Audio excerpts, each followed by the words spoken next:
কর্মচারী? দেখুন, ডিএর প্রতিশ্রুতি আমরা অনেকদিন শুনেছি মমতা ব্যানার্জির মুখ থেকে। কোর্ট বারবার বলা সত্ত্বেও উনি দেননি, ডেট পিছিয়ে পিছিয়ে যাচ্ছেন। এখন যত চাপ বাড়ছে, নির্বাচনে জেতা মুশকিল হয়ে যাচ্ছে, উনি ভবানীপুরে আটকে গেছেন।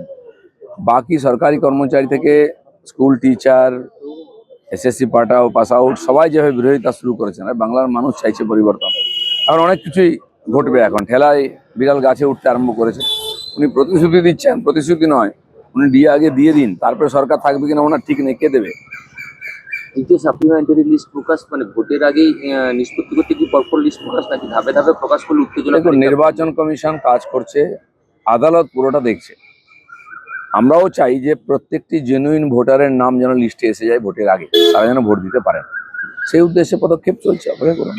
ভোটমুখী বাংলায় চার্জশিট সংঘাত, যখন অমিত শাহ চার্জশিট প্রকাশ করেছেন, তারপরে তৃণমূল বলছে তারাও 15 পাতার একটি চার্জশিট দেবে, বাংলাদেশের উন্নয়নে ব্যর্থ শাহ।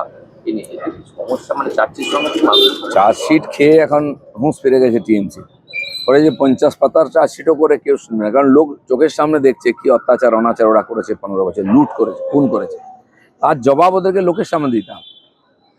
কালকেই অমিত শাহ বলেছেন যে মুখ্যমন্ত্রী সহানুভূতি গুলোতে পায়ে প্লাস্টার করেন, মাথায় ব্যান্ডেজ বাঁধেন। আজকেই দুটো, মানে গতকালকেই দুটো ঘটনা হয়, একদিকে অভিষেকের সুবাদে আগুন, ওদিকে রেলিং এ ধাক্কা।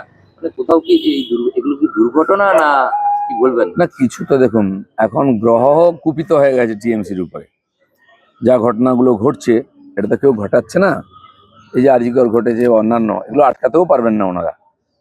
এখনো খুন ধর্ষণ চলছে, এগুলো আটকাতে পারবেন না, ওনাদের হাতে কিছুই নাই। এখন ওই ড্রামা করে এই করে লোককে বোকা বানাবার চেষ্টা করছেন। পুরো ইতিহাস আছে 15 বছরে কিভাবে হিন্দুরা অত্যাচারিত হয়েছে। মুর্শিদাবাদ পালিয়েছে মালদাতে রাত্রেবেলা নৌকো করে গঙ্গা পার হয়ে।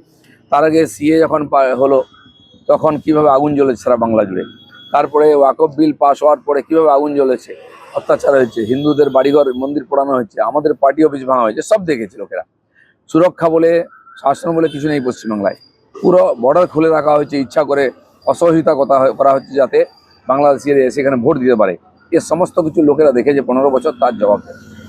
মুর্শিদাবাদের যে সাপ্লিমেন্টারি লিস্ট প্রকাশের পর থেকে উত্তেজনা, মানে আবার কি কোথাও মুর্শিদাবাদ, মালদা, নদিয়ার বর্ডার এলাকায় সবচেয়ে বেশি ভোটার বাদ গেছে।